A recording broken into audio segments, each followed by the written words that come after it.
মাদ্রাসায় ভর্তি হয়ে হাসিব নতুন সাইকেল কিনেছে, তাই সে আজ নতুন সাইকেল চালিয়ে মাদ্রাসায় যাচ্ছে। আজ হাসিব অনেক খুশি। আসসালামু আলাইকুম বন্ধুরা, কেমন আছো সবাই? ওয়ালাইকুম আসসালাম। এই তো আলহামদুলিল্লাহ। নতুন সাইকেল কিনেছো বুঝি? মাদ্রাসায় ভর্তি হয়েছি, তাই দাদু খুশি হয়ে আমাকে এই সাইকেলটা উপহার দিয়েছে। সাইকেলটা অনেক দামি, দেখেই বোঝা যাচ্ছে। ওরা তো বড় লোক, ওদের কাছে দামি সাইকেল থাকাটা তো স্বাভাবিক। তা ঠিক বলেছিস, এমন সাইকেল আমরা স্বপ্নে ছাড়া কিনতেই পারি না। এমন করে বলছো কেন তোমরা? হইছে, দামি জিনিস নিয়ে আর ভাব দেখানো লাগবে না। এই চলো সবাই, ক্লাস শুরু হবে, ক্লাসে যাই। সকালবেলা মাদ্রাসায় ক্লাস শেষ করে টিফিনের সময় হাসিব ও বন্ধুরা মাঠে খেলছে।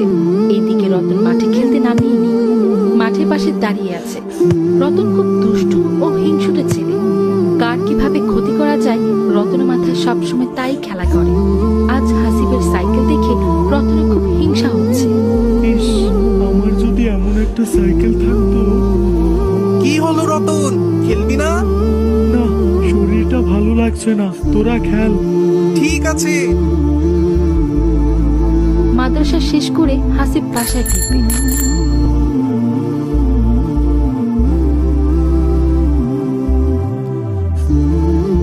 আসসালামু আলাইকুম মা।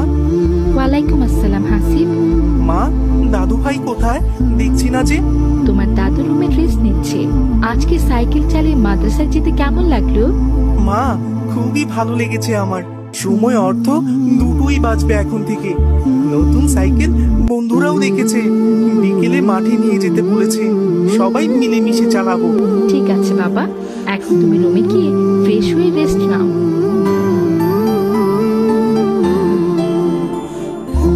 দাদা ভাই, চলে এসেছো? আসসালামু আলাইকুম দাদু।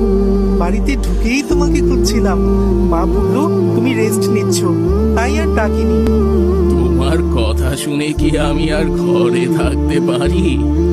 দাদু, বিকেলে আমার সাথে মাঠে যেতে হবে। আমি ও আমার বন্ধুরা সাইকেল চালাবো একসাথে। ঠিক আছে, যাব।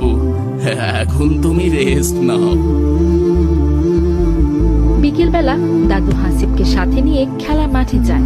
দাদু মাঠের একপাশে দাঁড়িয়ে দেখছে বাচ্চারা খেলাধুলা করছে। হঠাৎ রতন এসে হাসিবের সাইকেলের কাছে এসে দাঁড়িয়ে কি যেন করতে লাগলো।